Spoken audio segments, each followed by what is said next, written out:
Eli. He's a 4-year-old ex-racing greyhound, and he's down at our Devon centre waiting for a home. He's feeling a bit sorry for himself at the moment because he keeps getting overlooked for a home.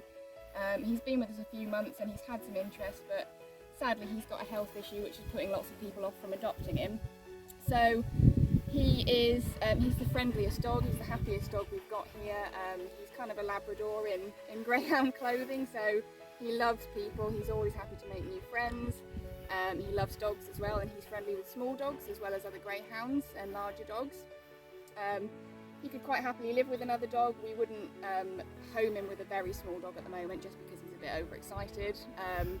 But certainly in future he's got the potential to live with a smaller dog, but visiting smaller dogs or meeting small dogs out on walks he's brilliant at. He obviously hasn't lived in a home before, but you know, he's an adaptable dog and he's confident, he's outgoing, so he should settle in quite quickly. He's also really confident out and about, so he could quite happily live in an urban area. He's not worried about traffic, he's not worried about crowds of people. So he's all round a really straightforward, really lovely dog. Would be good for a first-time greyhound owner. What's putting people off him is that sadly he was injured during his racing career. So he's got an injury to his wrist at the front. He's got a bony chip that's come off in the wrist, and that's caused some osteoarthritis. So he is going to be on medication for that long term, but Forever House Trust will help with the costs. We'll cover the costs of that medication, so don't let that put you off adopting him.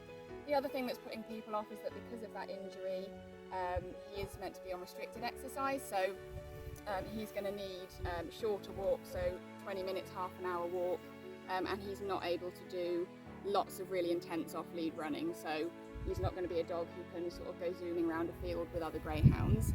And that's really what's putting people off adopting him, you know, because although he does need that restricted exercise, he's still a young dog, he's still a bouncy dog, so unfortunately we just aren't able to find somebody who, you know, that's the right mix of things that they're looking for. But behaviour-wise, he's kind of everyone's perfect dog, really. Hey, sweetheart.